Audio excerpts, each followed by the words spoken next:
لبيك اللهم لبيك لبيك لا شريك لك لبيك إن الحمد والنعمة لك والملك لا شريك لك. لبيك اللهم لبيك لبيك لا شريك لك لبيك إن الحمد والنعمة لك والملك لا شريك لك. لبيك اللهم لبيك لبيك لا شريك لك لبيك. الحمد لله نحمده ونستعينه ونستغفره ونؤمن به ونتوكل عليه ونعوذ بالله من شرور أنفسنا ومن سيئات أعمالنا. من يهده الله فلا مضل له ومن يضلل فلا هادي له. ونشهد أن لا إله إلا الله وحده لا شريك له. ونشهد أن سيدنا وسندنا ومولانا محمدا عبده ورسوله. أما بعد فأعوذ بالله من الشيطان الرجيم. بسم الله الرحمن الرحيم. قل إن صلاتي ونسكي ومحياي ومماتي لله رب العالمين لا شريك له وبذلك أمرت وأنا أول المسلمين. صدق الله العظيم. اللهم صل على محمد وعلى آل محمد كما صليت على إبراهيم وعلى آل إبراهيم إنك حميد مجيد. اللهم بارك على محمد وعلى آل محمد كما باركت على إبراهيم وعلى آل إبراهيم إنك حميد مجيد. محترم ناظرین و سامعین، السلام علیکم ورحمۃ اللہ وبرکاتہ۔ میں خالد محمود اسلام چینل اردو لندن سے آپ کی خدمت میں حاضر ہوں۔ اللہ رب العزت سے دعا ہے جو گفتگو ہو اس کے اندر اللہ ہمیں اخلاص عطا فرمائے، اور جو کچھ کہا جائے سنا جائے اس پر اللہ رب العزت عمل کرنے کی توفیق عطا فرمائے۔ چونکہ ذی الحجہ کا مہینہ شروع ہو چکا ہے، یہ ان مہینوں میں سے ہے جن کے بارے میں قرآن حکیم کے اندر آتا ہے ان عدۃ الشہور عند اللہ 12 شہرا فی کتاب اللہ یوم خلق السماوات والارض منہا 4 حرم، کہ اللہ رب العزت نے جب زمین و آسمان کو پیدا کرنے کا ارادہ فرمایا، جب پیدا کی گئی، اس وقت بھی یہ مہینوں کی تعداد جو ہے یہ 12 ہی تھی، اور ان میں سے 4 مہینے جو ہے عزت، احترام، ادب اور احترام کے تھے۔ ان میں سے ایک یہ ذی الحجہ کا مہینہ ہے۔ جس طریقے سے اللہ رب العزت نے رمضان المبارک کے اندر بڑی خیر و برکت رکھی، ایسے ہی اللہ رب العزت نے ذی الحجہ کے یہ 10 دن جن میں ہم چل رہے ہیں، جو 1 ذی الحجہ سے 10 ذی الحجہ تک ہیں، یعنی آج ذی الحجہ کی 2 تاریخ ہے، تو اللہ رب العزت نے ان 10 دنوں کے اندر جو ہے ایک عجیب خصوصیت، فضیلت اور ان کو شرف بخشا ہے۔ یکم ذی الحجہ سے 10 ذی الحجہ تک جو ایام ہیں، اللہ رب العزت نے ان پر خاص شرف، خاص فضیلت، خاص برکت عطا فرمائی۔ بلکہ اگر دیکھا جائے تو یہ فضیلت کا یہ سلسلہ رمضان المبارک سے شروع ہو جاتا ہے کہ اللہ تبارک و تعالی نے عبادتوں کے درمیان ایک عجیب و غریب جو ہے وہ ترتیب رکھی ہے کہ سب سے پہلے رمضان المبارک لائے اور اس میں روزے فرض کیے، رات کی تراویح کو جو ہے وہ سنت قرار دیا۔ پھر رمضان المبارک کے ختم ہونے پر، یعنی جب رمضان المبارک ختم ہوگا وہاں سے فوراً جو ہے حج کے مہینے شروع ہو جاتے ہیں، حج کے مہینے کی ابتدا ہو جاتی ہے۔ روزے کے عظیم الشان عبادت سے فارغ ہوئے، تکمیل کی، مکمل کیے تو فوراً اگلے دن سے یعنی یکم شوال سے جو ہے وہ حج کے مہینے جو ہے اشہر الحج شروع ہو جاتے ہیں۔ فرمایا نبی اکرم صلی اللہ علیہ وسلم نے کہ حج کے 3 مہینے ہیں، شوال، ذوالقعدہ اور ذی الحجہ۔ اگرچہ حج کے مخصوص ارکان، مخصوص افعال جو ہے وہ ذی الحجہ میں ادا ہوتے ہیں اور وہ جو ہے 8 ذی الحجہ سے لے کر کے شروع ہوتے ہیں، اگرچہ وہ خاص ارکان جو ہیں، خاص افعال جو ہیں، حج کے جو ارکان ہیں وہ ذی الحجہ میں ادا ہوتے ہیں، لیکن حج کے لیے احرام باندھنا شوال سے، یکم شوال سے جائز ہے، مستحب ہے۔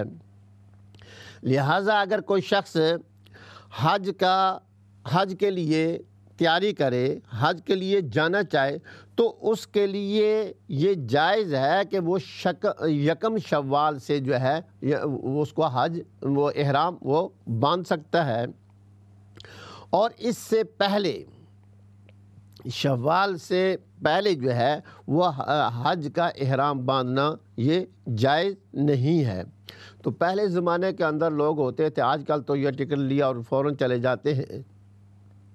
پہلے زمانے کے اندر جو ہے لوگوں کے لیے جانے کے لیے کئی مہینے جو ہے وہ درکار ہوتے تھے، اور راستے کے اندر جو ہے کئی مہینے جو ہے لوگ سمندروں کے اندر جو ہے بحری جہازوں کے اندر سفر کرتے تھے، پیدل سفر کرتے تھے، اونٹنیوں پر سفر کرتے تھے۔ لیکن اس میں یہ خوبی یہ ہوتی تھی کہ جب انسان بیت اللہ پر مکہ مکرمہ کی حدود میں پہنچتا تو اس دوران وہ ایک پکا ولی بن چکا ہوتا، ولایت کے درجے تک پہنچ چکا ہوتا کہ سارے عرصے کے اندر وہ حج کے ذکر و اذکار، عبادات، تسبیحات وہ ہے وہ پڑھتا جاتا تھا۔ تو فرمایا کہ حج کا جو عظیم بڑا رکن جو ہے وہ یوم عرفہ 9 ذی الحجہ کو ہے۔ پھر اللہ رب العزت نے جب اللہ رب العزت نے رمضان المبارک کے روزے پورے کرنے کی توفیق دی تو اور یہ جو ہے پھر حج ادا کرنے کی جس کو توفیق ہو، تو یہ عظیم الشان عبادات کے بعد جب رمضان کے روزے پورے ہوئے تو اس کے شکرانے کے طور پر جو ہے عید کی نماز واجب کی گئی، اور اس کے شکرانے کے طور پر جو ہے صدقہ فطر ادا کیا جاتا ہے۔ اور جب حج کی عظیم الشان عبادت ادا ہو جاتی ہے، پوری ہوتی ہے، تو اس کے فوراً بعد دوسرے دن جو ہے 10 ذی الحجہ کو عید الاضحیٰ کی نماز جو ہے وہ واجب کی گئی ہے، اور شکرانے کے طور پر جو ہے خوشی کے لیے جو ہے اللہ رب العزت کے تقرب کے لیے قربانی جو ہے وہ دی جاتی ہے۔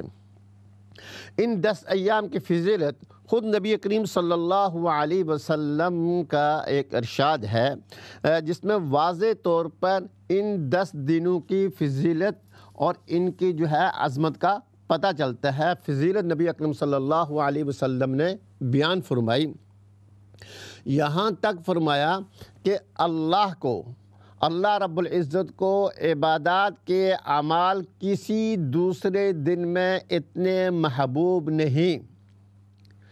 اللہ رب العزت کو عبادات کے اعمال کسی دوسرے دن اتنے محبوب نہیں جتنے ان 10 دنوں میں محبوب ہیں، جتنے اللہ کو ان 10 دنوں کے اندر جو عبادات کا عمل کیا جائے، جو اعمال کیے جائیں، اللہ کو وہ پسند ہیں۔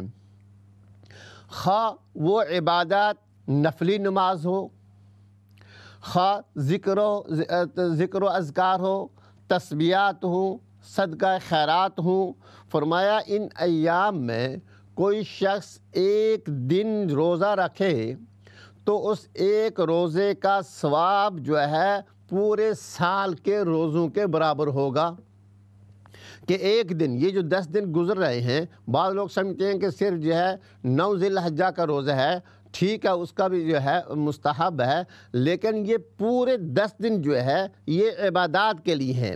اللہ کے رسول حضرت محمد مصطفیٰ صلی اللہ علیہ وسلم نے فرمایا کہ ان 10 دنوں کی فضیلت اللہ کے ہاں کسی دوسرے ایام، دوسرے دنوں کے اندر عبادات کرنے کے برابر نہیں۔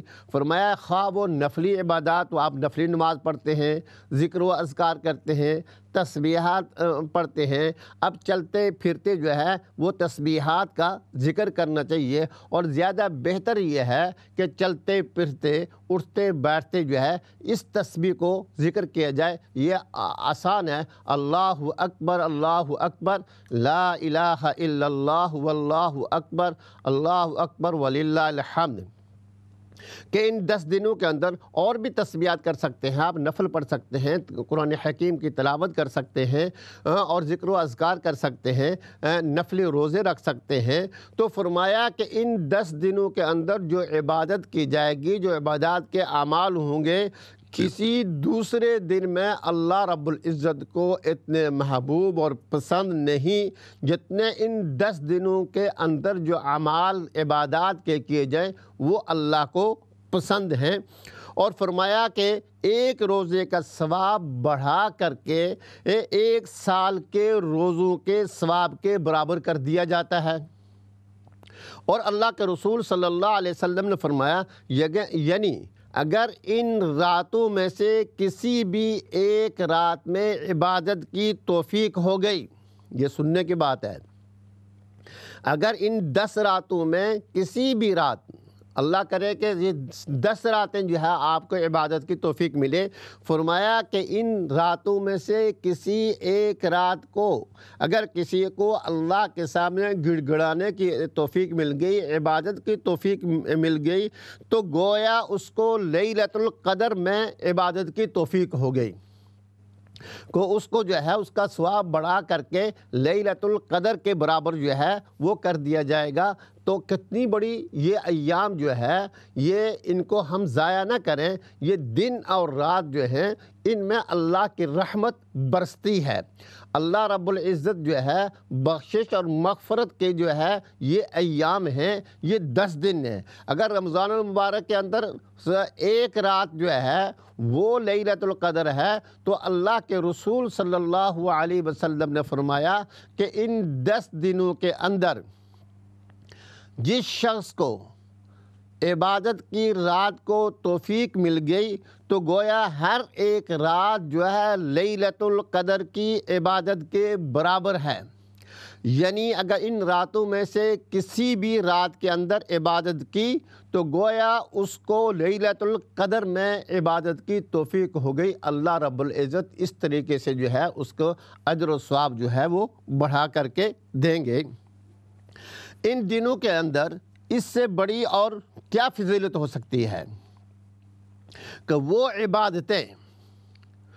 عبادتیں جو سال بھر کے دوسرے دنوں میں ادا نہیں کی جا سکتی، یعنی جو سال بھر کے دوسرے دنوں کے اندر وہ عبادات آپ ادا نہیں کر سکتے، عبادات انجام نہیں دے سکتے، ان کی انجام دہی کے لیے اللہ تعالیٰ نے اس زمانے کو منتخب فرمایا۔ اس زمانے کو منتخب فرمایا۔ مثلا حج کی عبادت ہے، حج ایک ایسی عبادت ہے جو ان دنوں کے علاوہ دوسرے دنوں کے اندر جو ہے انجام ادا نہیں ہو سکتی، صرف اور صرف جو ہے انہی دنوں کے اندر جو ہے حج جو ہے وہ ادا ہو سکتا ہے اور ادا ہوتا ہے۔ اور دوسری عبادتوں کا حال یہ ہے کہ جب چاہیں آپ نے فرض نماز پڑھ لیے، جب چاہیں نفلی نماز پڑھ سکتے ہیں، آپ نے زکوٰۃ دے دی، جب چاہیں جو ہے صدقہ و خیرات نفلی ادا کر سکتے ہیں، ذکر و اذکار کر سکتے ہیں۔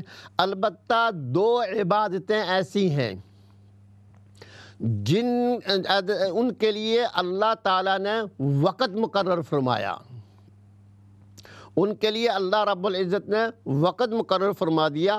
ان اوقات کے علاوہ دوسرے اوقات میں اگر ان عبادات کو کیا جائے گا تو وہ عبادت ہی شمار نہیں ہوگی، ان میں ایک عبادت حج ہے۔ حج جو ہے، حج کے ارکان مثلاً عرفات میں جا کر کے ٹھہرنا، مزدلفہ میں رات گزارنا، مینا میں راتیں گزارنا، جمرات کی رمی کرنا، جمرات کو جو کنکریاں ماری جاتی ہیں وہ رمی کرنا، یہ ارکان و اعمال ایسے ہیں کہ اگر انہی دنوں میں ان کو انجام دیا جائے گا، ان کو کیا جائے گا تو یہ عبادت ہوں گے۔ اگر 9 ذی الحجہ کے علاوہ کوئی شخص عرفات کے میدان کے اندر 1 مہینہ رات گزارے، دن گزارے، تو اس کی کوئی عبادت نہیں۔ اور اگر مزدلفہ کے اندر رات گزارتا ہے، مینا کے اندر ٹھہرتا ہے یا جمرات کو کنکریاں مارتا ہے تو ان کی جو ہے یہ کوئی عبادت شمار نہیں ہوتی۔ ان کے لیے جو ہے اللہ رب العزت نے اوقات مقرر کیے ہیں کہ حج ادا ہوگا عرفات کے اندر جب جائیں گے وہ 9 ذی الحجہ ہونی چاہیے، اور مزدلفہ کے اندر جو ہے انہی اوقات کے اندر، انہی ایام کے اندر آپ کو ٹھہرنا پڑے گا، مینا کے اندر انہی ایام کے اندر رہنا پڑے گا، جمرات کو انہی ایام کے اندر جب آپ کنکریاں ماریں گے تب تو یہ عبادت شمار ہوگی۔ اگر ان دنوں کے علاوہ اگر کوئی شخص ایسا کرتا ہے تو وہ عبادت ہی شمار نہیں ہوگی۔ فرمایا یہ جو ہے اللہ رب العزت نے یہ 2 عبادتیں، اور دوسری عبادت جو ہے قربانی کی ہے۔ قربانی کے لیے اللہ رب العزت نے ذی الحجہ کے 3 دن، قربانی کی عبادت کے لیے اللہ رب العزت نے ذی الحجہ کے 3 دن یعنی 10 ذی الحجہ، 11 ذی الحجہ اور 12 ذی الحجہ کی تاریخ مقرر فرما دی۔ اگر ان دنوں کے علاوہ کوئی شخص قربانی کی عبادت کرنا چاہے تو نہیں کر سکتا، ان دنوں کے علاوہ کوئی شخص قربانی کی عبادت کرنا چاہے تو وہ نہیں کر سکتا۔ اگر کوئی شخص صدقہ کرنا چاہے تو بکرا ذبح کر کے اس کا گوشت جو ہے صدقہ کر سکتا ہے، لیکن یہ قربانی کی عبادت ان 3 دنوں کے علاوہ کسی اور دنوں کے اندر جو ہے وہ قربانی کی عبادت شمار ہی نہیں ہوتی، قربانی کی عبادت شمار نہیں ہوتی، چاہے وہ کتنے ہی جو ہے وہ بکرے کاٹ کر کے جو ہے وہ کرے، ہاں صدقہ وغیرہ تو اس کو مل جائے گا، لیکن یہ قربانی کی جو عبادت ہے یہ عبادت نہیں مانی جائے گی۔ تو فرمایا ان ایام کی فضیلت، ایک تو حضور صلی اللہ علیہ وسلم نے فرمایا کہ اللہ کے ہاں عبادات کے اعمال جو اللہ کو پسندیدہ ہیں وہ جو 10 ذی الحجہ ہیں، یہ جن ایام کے اندر ہم گزر رہے ہیں، ہم چل رہے ہیں، ان میں سے جو ہے فرمایا کسی دنوں کو اتنا بڑا اللہ کے ہاں پسندیدہ اور محبوب نہیں ہے۔ ان کے اندر چاہے آدمی نفلی عبادت کرے، ذکر و اذکار کرے، تسبیحات کرے، صدقہ و خیرات کرے تو اللہ رب العزت کے ہاں زیادہ محبوب ہیں۔ اور ان دنوں کے اندر ایک روزہ رکھنا سال کے روزوں کے برابر ہے، گویا کہ اس نے پورا سال جو ہے وہ روزے رکھے۔ اور جس شخص نے ان ایام کے اندر، ان 10 راتوں کے اندر، اب 9 راتیں رہ گئی ہیں، تو فرمایا کہ ان کے اندر جو ہے جس شخص نے عبادت کی ہے، اللہ کے آگے جو ہے کھڑا ہوا ہے، اللہ سے دعائیں مانگی ہیں، تو گویا اس نے لیلۃ القدر کے اندر جو ہے عبادت کی توفیق ہو گئی ہے۔ اللہ ان راتوں کا اجر و ثواب بڑھا کر کے جو ہے وہ لیلۃ القدر کے برابر کر دیتے ہیں۔ اور پھر جو 2 عبادات ایسی ہیں جو صرف ان دنوں کے اندر خاص رکھی ہیں، باقی عبادات جو ہیں آپ جو ہے وہ کر سکتے ہیں۔ نماز جو ہے آپ نے فرض ادا کی، اس کے بعد نفل ادا کر سکتے ہیں، زکوٰۃ کے بعد جو ہے صدقات خیرات کر سکتے ہیں، اور جو ہے دوسرے جو ہے ذکر و اذکار کر سکتے ہیں۔ روزہ جو ہے فرض روزوں کے بعد آپ نفلی روزے رکھ سکتے ہیں۔ لیکن یہ 2 عبادات ایسی ہیں ان دنوں کی، اسی سے آپ فضیلت کا اندازہ لگائیں کہ یہ صرف ان کے لیے اللہ رب العزت نے وقت مقرر کیا۔ اگر یہ عبادات ان ایام کے اندر ان اوقات میں ادا کریں گے تو عبادت ہوگی، ورنہ عبادت ہی نہیں ہوگی۔ ان میں سے ایک حج جو ہے یہ انہی ایام کے اندر ادا کریں گے تو حج ہوگا، ورنہ ان ایام کے علاوہ اگر آپ سارا سال وہاں مینا اور عرفات کے اندر ہیں تو حج کی عبادت آپ کو نصیب نہیں ہوگی، حج کی عبادت نہیں ہوگی۔ اور ان 10، 11، 12 ذی الحجہ کے میں اگر آپ نے قربانی کی، قربانی کی نیت سے کی تو قربانی کی عبادت ہوگی۔ اور اگر آپ نے ان ایام کے علاوہ جو ہے کوئی صدقہ خیرات تو ہو سکتا ہے لیکن قربانی کی عبادت نہیں ہو سکتی۔ تو فرمایا کہ اللہ رب العزت نے ان 10 دنوں کے اندر جو ہے بڑی خصوصیت اور بڑی فضیلت رکھی ہے۔ تو یہ جو 10 ذی الحجہ کے دن ہیں ان میں عبادتوں کا ثواب جو ہے وہ بڑھ جاتا ہے، ان کے اندر عبادات کا ثواب وہ زیادہ ہو جاتا ہے، اور اللہ تعالیٰ نے ان دنوں میں اپنی خصوصی رحمتیں نازل فرماتے ہیں۔ ان دنوں کے اندر ان کو میرے بزرگوں اور میرے بھائیوں، میری بہنوں اور میری بیٹیوں، ان ایام کو ضائع مت کرو۔ یہ ویسے ہی اللہ رب العزت نے ایک گفٹ اور ایک تحفہ دیا کہ ان دنوں کے اندر اللہ رب العزت کی جو ہے رحمتیں جو ہیں وہ برستی ہیں، اللہ رب العزت کی خصوصی رحمتیں نازل ہوتی ہیں۔ لیکن کچھ چیزیں جو ہے خاص طور پر جو ہے شارع کی طرف سے ان دنوں میں مقرر کر دی گئی ہیں۔ تو اللہ رب العزت جو ہے یہ ان دنوں کے اندر جو ہے جو عبادات ہیں، اللہ مجھے اور آپ کو جو ہے اس پر کرنے کی توفیق عطا فرمائے۔ اور ان دنوں کے اندر جو ہے سب سے عظیم الشان عبادت جو ہے وہ قربانی ہے۔ ایک تو حج کے لیے تو اس سال جو ہے حالات ایسے ہیں کہ باہر سے کوئی نہیں جا سکتا، لیکن مقامی طور پر وہاں کے جو لوگ ہیں انشاءاللہ جو ہے وہ حج کی عبادت ادا کریں گے۔ لیکن ہمارے لیے یہ تو ہے کہ ہم ذکر و اذکار کر سکتے ہیں، ہم تسبیحات کر سکتے ہیں، ہم قرآن کی تلاوت کر سکتے ہیں، ہم جو ہے ان دنوں کے اندر روزہ رکھ سکتے ہیں، رات کو عبادات کر سکتے ہیں، اللہ کے ہاں اللہ کی عبادت رات کو کر سکتے ہیں۔ تو یہ جو فضیلت آپ نے سنی یہ اللہ کے رسول صلی اللہ علیہ وسلم نے فرمایا، جس اللہ کے آخری نبی حضرت محمد مصطفیٰ صلی اللہ علیہ وسلم نے فرمایا۔ تو لہٰذا ان ایام کو جو ہے وہ ضائع نہیں کرنا چاہیے، ایسے وقت ضائع نہیں کرنا چاہیے، بلکہ اللہ نے ہماری زندگی کے اندر یہ ہمیں توفیق عطا فرمائی کہ ہم جو ہے ان دنوں کے اندر اللہ کی طرف رجوع کریں اور اللہ کی عبادت کریں۔ اور پھر ان میں سے ایک عظیم الشان قربانی کی جو عبادت ہے، اس کی جو ہے تفصیل ہے۔ جو صاحب نصاب ہوگا، صاحب استطاعت ہوگا، جس کو صاحب نصاب جو ہے اس کے اندر انشاءاللہ جو گفتگو چلے گی تو اس پر قربانی جو ہے واجب ہو جاتی ہے۔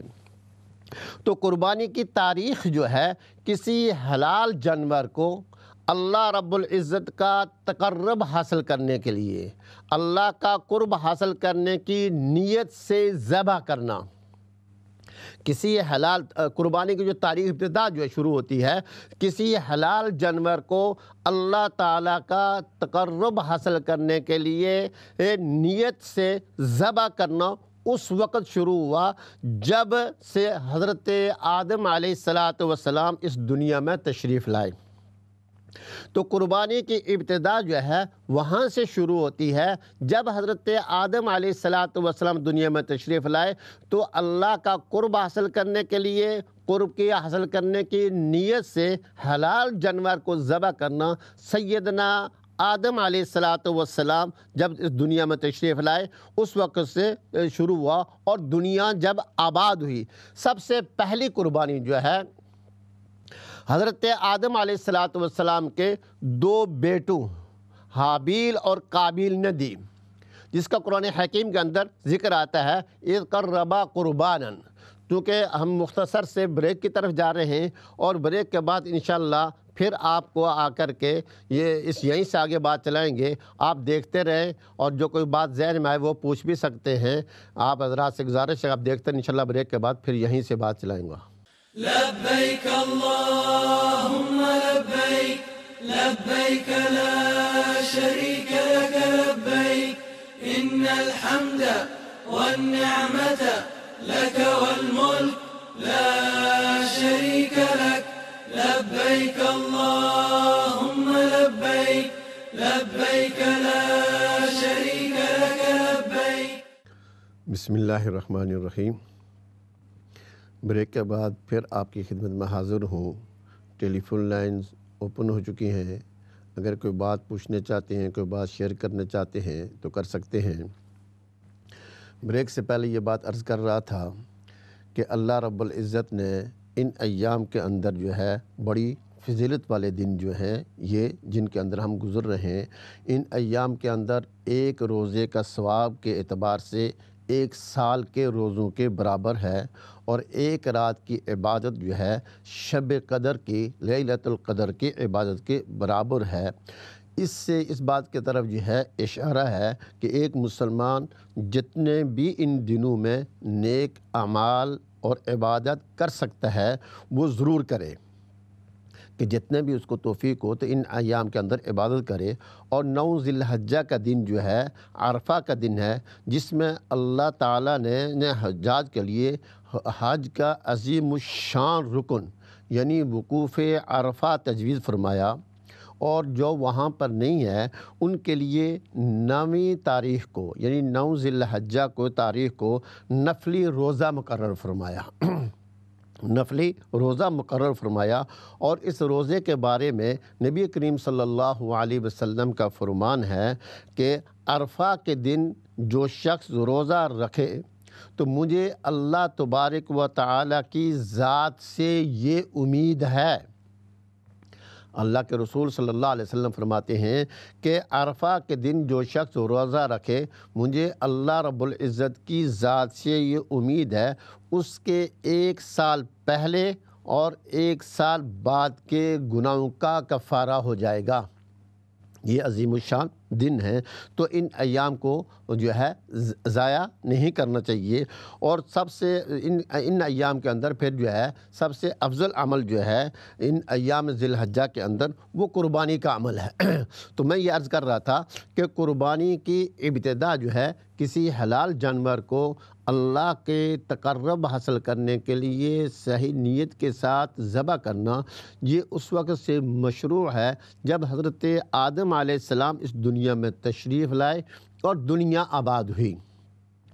اور سب سے پہلے قربانی حضرت آدم علیہ السلام کے 2 بیٹوں حابیل اور قابیل نے دی، اور اس کا ذکر جو ہے قرآن حکیم کے اندر آتا ہے اذ قربا قربانا، یعنی جب کہ دونوں نے ایک قربانی پیش کی۔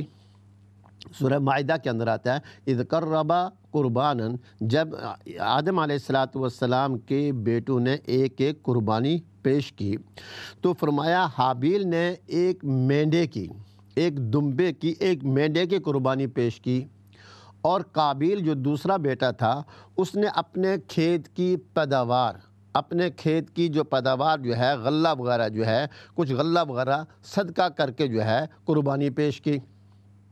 تو سب سے پہلے جو قربانی پیش کرنے والے ہیں وہ حضرت آدم علیہ، جب سے دنیا آباد ہوئی حضرت آدم علیہ السلام تشریف لائے تو سب سے پہلے حضرت آدم علیہ السلام کے صاحبزادے حابیل اور قابیل نے پیش کی۔ حابیل نے ایک مینڈے کو ذبح کر کے اللہ کے لیے ایک تقرب حاصل کرنے کے لیے پیش کیا، اور قابیل نے جو ہے کھیت سے غلہ وغیرہ جو ہے اپنے کھیت کی پیداوار سے غلہ وغیرہ جو ہے وہ لے کر کے وہ صدقہ کر کے قربانی پیش کی۔ تو پہلے زمانے کے اندر یہ ہوتا تھا، انبیاء سابقین کے زمانے میں حضور صلی اللہ علیہ وسلم تک، حضور صلی اللہ علیہ وسلم کی یہ خصوصیت آگے بات کر رہا ہوں کہ ایک آسمان جو ہے جو اللہ کے ہاں جو قربانی قبول ہوتی، جس کو اللہ قبول فرماتے، جس کی اس ادا کو اللہ پسند فرماتے، تو اس کی قبول ہونے کی علامت اور نشانی یہ ہوتی تھی کہ آسمان سے ایک آگ آتی، تو جس کی قربانی اللہ کو قبول کرتے اس قربانی کو اللہ رب العزت اس کو جو آگ جو ہے اس کو کھا جاتی، اس کو جلا دیتی۔ تو یہ قربانی کے قبول ہونے کی علامت اور نشانی تھی۔ تو اسی حسب دستور آسمان سے آگ نازل ہوئی اور حابیل کے مینڈے کو کھا لیا اور قابیل کی قربانی کو چھوڑ دیا۔ تو پتہ چلا کہ حابیل کی قربانی اللہ نے قبول کر دی اور قابیل کی قربانی کو اللہ نے قبول نہیں کیا، اس لیے کہ قربانی کے قبول ہونے یا نہ ہونے کی پہچان اور علامت جو ہے انبیاء سابقین کے زمانے میں یہ تھی، جس قربانی کو اللہ تعالیٰ قبول فرماتے تو ایک آگ آسمان سے نازل ہوتی، آتی اور اس کو جلا دیتی، اس کو کھا جاتی۔ اور سورہ آل عمران کے اندر اس کا ذکر صراحتاً آیا ہے، قرآن حکیم کے اندر اس کا ذکر آیا ہے کہ بقربان تأکلہ النار، سورہ آل عمران کے اندر اس کا ذکر جو ہے کہ یعنی وہ قربانی جس کو آگ کھا جائے، بقربان تأکلہ النار۔ تو سب سے پہلے قربانی کی ابتدا وہاں سے ہوئی۔ اس زمانے میں کفار سے جہاد کے ذریعے، انبیاء سابقین کے زمانے میں، پہلے انبیاء علیہ السلام کے زمانے میں جب کفار کے ساتھ جہاد کے ذریعے جو مال غنیمت ہاتھ آتا تھا تو اس کو بھی جو ہے لوگوں کو استعمال کرنے کی اجازت نہیں تھی، اس کو ایک جگہ جمع کرتے تو اس کو بھی جو ہے آسمان سے آگ نازل ہو کر کے کھا جاتی، اور یہ جہاد کے مقبول ہونے کی علامت سمجھی جاتی تھی۔ تو گویا کہ پہلے انبیاء علیہ السلام میں یہ تھا کہ ان کی جو قربانی تھی وہ کھانے کی اجازت نہیں تھی، استعمال کرنے کی اجازت نہیں تھی، بلکہ قربانی کے قبول ہونے کی نشانی اور علامت یہ تھی کہ آسمان سے آگ نازل ہوتی اور اس قربانی کو کھا جاتی، جیسے کہ قرآن حکیم کے اندر سورہ آل عمران کے اندر فرمایا بقربان تأکلہ النار۔ اور ایسے ہی جو ہے مال غنیمت ہوتا وہ بھی ان کو اجازت نہیں تھی استعمال کرنے کی، اس کے لیے بھی جہاد کے مقبول ہونے کی علامت یہ ہوتی تھی کہ آسمان سے آگ آتی تو اس مال غنیمت کو کھا جاتی، تو اس سے پتہ چلتا کہ یہ جو ہے جہاد جو ہے یہ مقبول ہے۔ لیکن حضور صلی اللہ علیہ وسلم کی خصوصیات میں سے یہ ہے کہ آپ کی امت پر یہ ہے قربانی کا گوشت بھی ہے جائز قرار دیا گیا اور مال غنیمت کو بھی جائز قرار دیا گیا۔ ہمارے سے کالر السلام علیکم۔ جی السلام علیکم۔ وعلیکم آپ السلام۔ کو بہت زیادہ آج کی مبارک ہو، آپ دعا کی درخواست کر رہی تھی۔ میرا فیصلہ نماز کے لیے ہے کہ عشاء کی نماز کس ٹائم تک آخری وقت ہے، اس کا کب تک ہم پڑھ سکتے ہیں؟ کیونکہ میں ابھی کچھ دنوں پہلے پڑھ رہی تھی نماز عشاء کی، مغرب کے وقت میں سو جاتی تھی اور اس کے بعد اٹھ کر میں تقریباً 2:15 بجے 2:30 بجے تک، کیونکہ 3 بجے قضا ہو رہی تھی نماز، تو اس وقت میں نماز پڑھتی تھی۔ تو میری سسٹر نے کہا کہ نہیں یہ تو قضا ہو جاتی ہے، کیونکہ اتنا مجھے عشاء کی نماز پڑھنے کے بعد اتنا ٹائم ہوتا تھا کہ میں تہجد بھی پڑھ لیتی تھی اور 2 نفل صبح اخبار کی پڑھ کے سورہ یاسین شروع کرتی تھی۔ پھر اس کے بعد عشاء کا ٹائم فجر شروع ہو جاتی تھی، پھر میں فجر کی نماز پڑھتی تھی۔ تو اس طرح پڑھنا جائز ہے؟ قضا تو نہیں ہوتی میری یہ نماز؟ مجھے پلیز یہ پورا بتائیے گا۔ نماز جو ہے قضا تو نہیں ہوتی۔ عشاء کی نماز کا ٹائم جب شروع ہوتا ہے، مغرب کا ٹائم ختم ہوتا ہے، عشاء کا ٹائم شروع ہو جاتا ہے، اور عشاء کا وقت اس وقت ختم ہوتا ہے جب صبح صادق جو ہے یعنی فجر کی نماز کا وقت جب شروع ہوتا ہے تو تب عشاء کی نماز کا ٹائم ختم ہو جاتا ہے۔ تو اس سے آج کل میرے خیال ہے 3:10 میرے خیال ہے شروع ہوتا ہے، ایسا کوئی ٹائم ہے۔ تو اس سے پہلے جو ہے ہر روز جو ہے یہ ٹائم جو 2 منٹ کا جو ہے فرق آتا رہتا ہے۔ تو اس سے یعنی فجر کے ٹائم شروع ہونے سے پہلے جب آپ عشاء پڑھیں گے تو عشاء کی نماز قضا نہیں ہوگی بلکہ وہ اپنے ٹائم پر ادا ہوگی، ایک بات۔ لیکن بہتر یہ ہے کہ اس کو تاخیر کر کے نہیں پڑھنا چاہیے، نماز تو ادا ہو جائے، نماز آپ کی بالکل صحیح ہے، کوئی ایسی بات نہیں ہے۔ بہتر یہ ہے کہ اس نماز کو جو ہے جب ٹائم داخل ہو تو اس کے بعد جو ہے آدمی پڑھ لے، اچھی بات ہے۔ نماز پڑھ کے آپ سو جائیں تو تہجد کے ٹائم اٹھ کے پڑھ لیں، تو جیسے آپ فرما رہی ہیں اس طریقے سے بھی آپ نماز پڑھ سکتی ہیں۔ تو نماز قضا نہیں ہوتی، قضا اسی صورت ہوگی جب صبح جو ہے طلوع ہو جائے، جب صبح صادق ہو جائے تو اس کے بعد جو ہے نماز جو ہے فجر کا ٹائم سٹارٹ ہو جاتا ہے۔ جب فجر کا ٹائم سٹارٹ ہوتا ہے تو وہاں عشاء کا ٹائم ختم ہوتا ہے، تو فوراً عشاء کے ٹائم ختم ہونے کے بعد فجر کا ٹائم شروع ہو جاتا ہے۔ جب فجر کا ٹائم شروع ہوگا تو عشاء کا وقت جو ہے وہ ختم ہو جائے گا۔ تو اس سے پہلے اگر آپ عشاء کی نماز ادا کریں تو وہ قضا نہیں ہوگی بلکہ ادا ہی ہوگی۔ بہتر یہ ہے کہ شروع وقت کے اندر جو ہے اس کو ادا کر دیا جائے۔ تو میں عرض یہ کر رہا تھا کہ پہلی امتوں کے اندر جو ہے مال غنیمت جو ہے یہ بھی ان کے لیے حلال نہیں تھا، ایسے ہی قربانی جو ہے اس کا گوشت کھانا یا اس کا جو ہے استعمال کرنا یہ جائز نہیں تھا۔ یہ حضور صلی اللہ علیہ وسلم پر اللہ تعالیٰ کا یہ خصوصی انعام ہوا۔ آپ کے خصوصی جو ہے خصوصیات میں سے یہ ہے، ایک یہ بھی ہے کہ پوری روئے زمین کو مسجد بنا دیا گیا۔ پہلے یہ ہوتا تھا کہ عبادت کرنی ہے تو ان کے عبادت خانوں کے اندر جا کر کے عبادت کی جائے گی، ورنہ نہیں۔ اب حضور صلی اللہ علیہ وسلم کی امت کی خصوصیات میں سے یہ ہے کہ جہاں پر آپ ہیں، جنگل میں ہیں، سفر میں ہیں، حضر میں ہیں، عشاء نماز کا وقت ہوا تو آپ جو ہے نماز ادا کر لیں۔ تو پوری روئے زمین کو مسجد بنا لیا۔ مسجد بنانے کا یہ ہے کہ جہاں پر آپ نماز ادا کریں گے تو وہ ادا ہو جائے گی۔ ایسے آپ صلی اللہ علیہ وسلم کے خصوصیات میں سے یہ ہے کہ مٹی کو پاکی کا ذریعہ بنایا۔ یعنی پہلی امتوں کے اندر یہ تھا کہ کوئی کپڑے پر کوئی چیز نجس لگ جائے، گندی لگ جائے تو اس کو وہ پھاڑتے، جسم پر لگ جائے تو وہ اس جگہ کو کھرچتے۔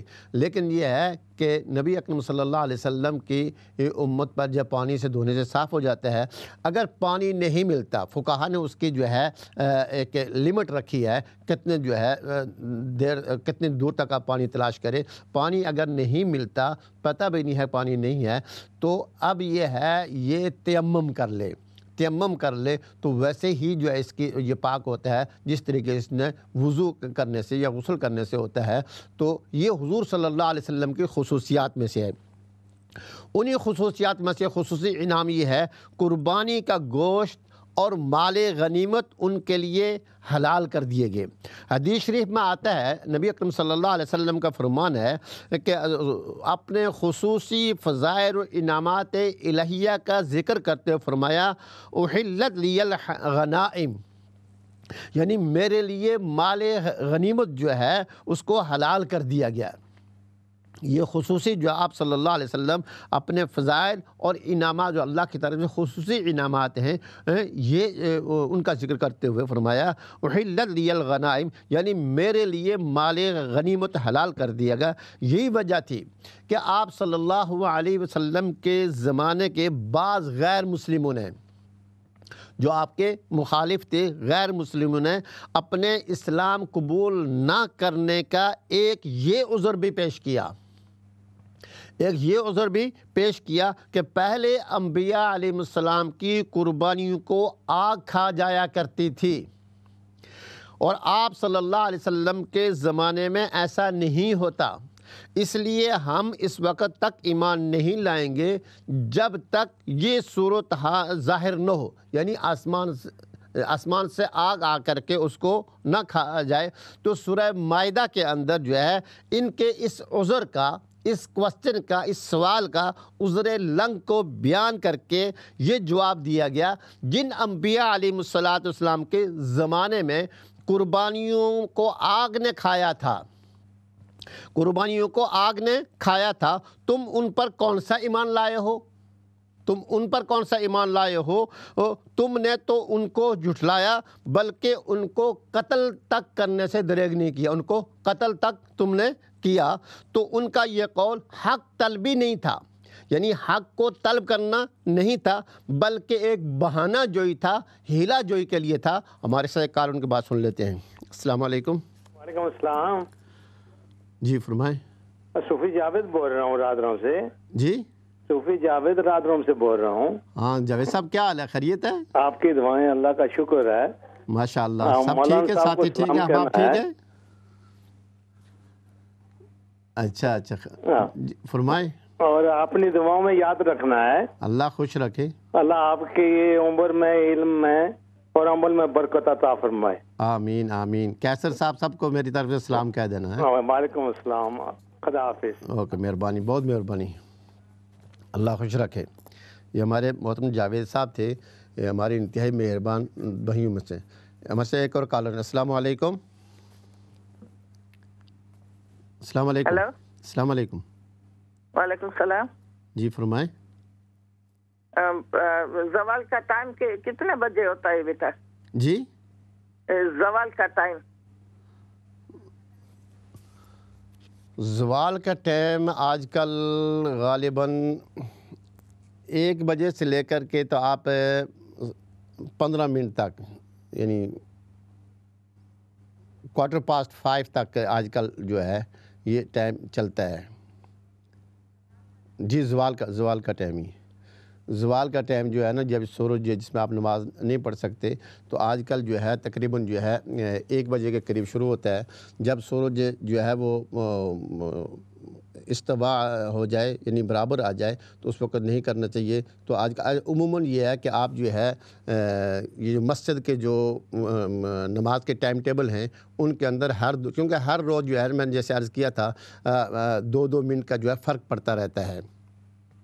تو آج کل جو ہے جو ظہر کی نماز جو شروع ہوتی ہے تقریباً 1:14 پر 15 منٹ پر، کل جو ہے 16 منٹ پر تھی، تو آج میرے خیال ہے 14 منٹ پر جو ہے ظہر کا وقت شروع ہوتا ہے۔ اس سے پہلے جو ہے 10 منٹ جو ہوتے ہیں یہ جو ہے زوال کا وقت ہوتا ہے۔ آپ 15 منٹ کر لیں تو اس وقت جو ہے احتیاط کریں، اس کے اندر نماز نہیں۔ سورج غروب ہونے کے وقت، سورج طلوع ہونے کے وقت اور زوال کے وقت جو ہے یہ نماز نہیں پڑھنی چاہیے۔ جی السلام علیکم۔ ایک اور کالر۔ السلام علیکم۔ السلام علیکم جی مفتی صاحب۔ مفتی صاحب میرا سوال یہ ہے کہ کچھ مسجدوں میں جو فجر کا ٹائم کی سٹارٹنگ ہے وہ 1:23 پہ ہے، اچھا، اور کچھ پہ جو ہے وہ 3 بجے ہے۔ تو اب یہ کون سے ٹائم صحیح ہیں؟ ہم 2 منٹ کر کے آگے کرتے ہیں، تو ابھی 1:40 کے قریب ٹائم کیا ہے؟ تو آپ یہ ذرا مسئلہ کلیئر، کیونکہ رمضان میں بھی یہی ہوا ہے کہ جی تحری ہماری 1:23 پہ پوری بند ہوتی رہی ہے، کئی بس ایک جگہ پہ 3 بجے بند ہوتی رہی ہے۔ اصل میں محترم یہ ایک عظیم الشان ایک یہاں اس ملک کے اندر ایک بات چل رہی ہے، یعنی ایک جس پر جو آپ سے میں عرض کرتا ہوں، یہ ایک لمبی ڈیبیٹ ہے، لمبی بات ہے کہ یہاں عشاء کا وقت ہوتا ہے یا نہیں ہوتا ان ایام کے اندر۔ یہ ایک لمبی بحث ہے علماء کے اندر جو ہے، یہ اہل علم حضرات پر کرتے ہیں۔ تو آپ کے لیے اسی مسجد کو فالو کریں جس مسجد میں آپ نماز پڑھتے ہیں۔ اگر وہ جو ٹائم بتاتے ہیں آپ انہی کے ساتھ جو ہے وہ نماز پڑھیں، جو وقت وہ بتاتے ہیں ان کو کریں۔ انشاءاللہ جو ہے آپ کی نماز جو ہے اس کا اجر اور اس کا جو ہے ادا وہ ہو جائے گی۔ تو یعنی جس مسجد کے ساتھ آپ کا تعلق ہے، جس مسجد میں آپ جاتے ہیں، تو اسی مسجد کے جو ٹائم ٹیبل ہے آپ اسی کو فالو کریں، آپ ادھر ادھر نہیں بلکہ اسی کو فالو کریں، اور اسی میں خیر ہوگی انشاءاللہ۔ ہمارے سے السلام علیکم۔ وعلیکم السلام ورحمۃ اللہ وبرکاتہ۔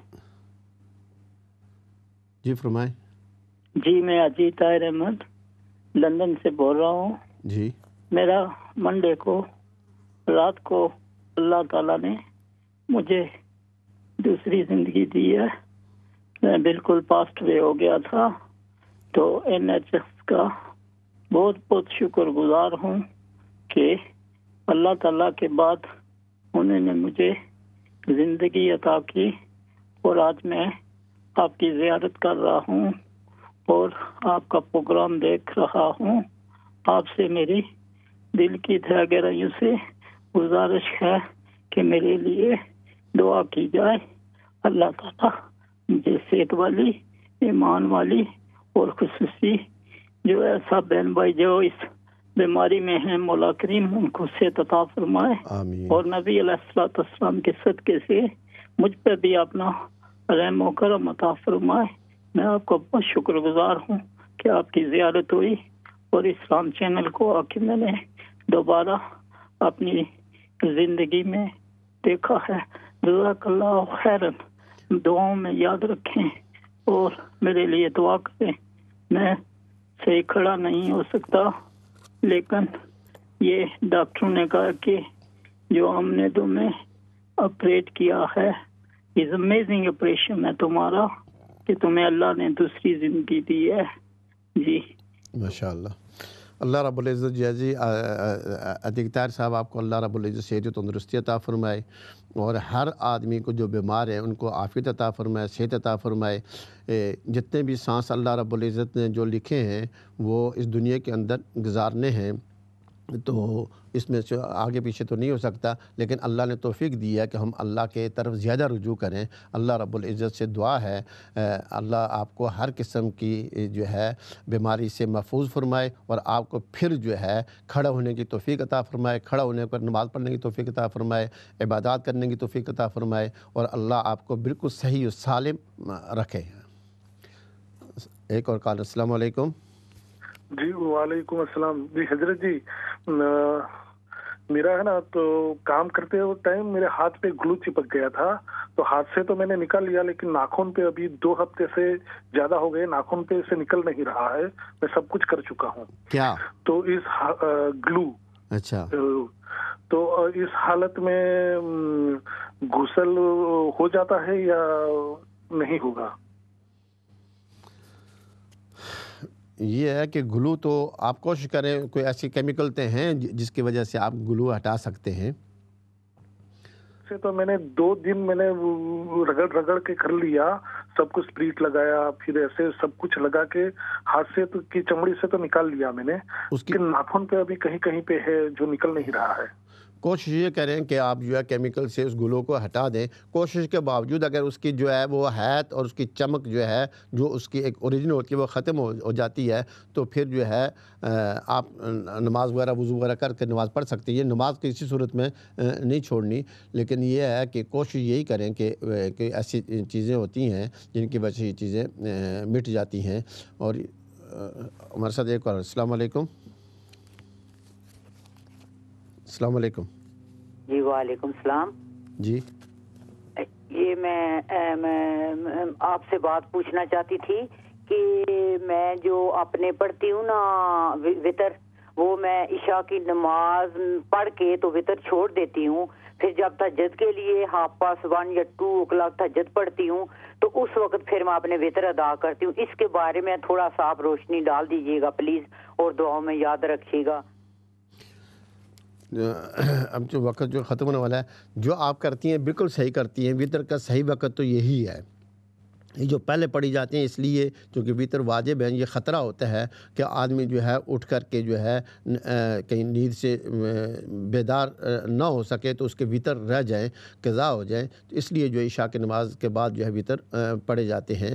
یہ علماء نے جو ہے اس کی آسانی کے لیے، کیونکہ جو مرور زمانے کے ساتھ جو ہے انسانوں کے اندر جو ہے وہ سستی کاہلی جو ہے آ رہی ہے، تو اس لیے یہ، لیکن ان کا صحیح وقت جو ہے جیسے آپ کر رہی ہیں بالکل ٹھیک کر رہی ہیں، اور اللہ رب العزت جو ہے آپ کو مزید اس پر استقامت رکھے، اور آپ کے بالکل صحیح ہے بھی تو جو ہے تہجد کے ساتھ پڑھ رہی ہیں، یہ بہت اچھی بات ہے۔ تو میں عرض یہ کر رہا تھا کہ نبی اکرم صلی اللہ علیہ وسلم سے پہلے جتنے بھی جو ہے، اب جو کہ 2 منٹ رہ گئے انشاءاللہ، پھر جو ہے اس قربانی کی تاریخ پر جو ہے وہ بات جو ہے آئندہ، تو چونکہ یوم عرفہ آ رہا ہے، اور عرفات کے دن جو ہے انشاءاللہ ایک اسپیشل جو ہے اسلام چینل آپ کے سامنے پروگرام رکھ رہا ہے حج کا اور اس کے فضائل کا، اور کوشش کی جاتی ہے کہ مختلف اسکالر ہوں گے تو اس دن تو ہوگا، لیکن قربانی کی پر بھی بات ہوگی انشاءاللہ، تو آپ حضرات دیکھتے رہیں۔ تو میں عرض یہ کر رہا تھا کہ قربانی کی ابتدا جو ہے ہے سیدنا آدم علیہ السلام جب دنیا میں تشریف لائے اور جب سے دنیا آباد ہوئی تو اس وقت سے قربانی کی ابتدا شروع ہوئی۔ سب سے پہلے حضرت آدم علیہ السلام کے بیٹوں نے حابیل اور قابیل نے قربانی دی، اور ایک کی قربانی کو اللہ نے قبول کیا، ایک کی قربانی کو اللہ نے قبول نہیں کیا۔ تو پہلی امتوں کے اندر پہلے انبیاء سابقین کی جو امتیں تھیں، قومیں جو تھی، ان کے لیے قربانی اور مال غنیمت کے قبول ہونے کی یہ علامت سمجھی جاتی تھی کہ آسمان سے ایک آگ آتی تو اس کو جلا دیتی، یہ قبول ہونے کی علامت ہوتی، اور جو ویسے پڑی رہے جس کو یہ آگ آ کر کے نہ جلائے تو وہ جو ہے اللہ کے ہاں وہ مقبول نہیں ہوتی تھی۔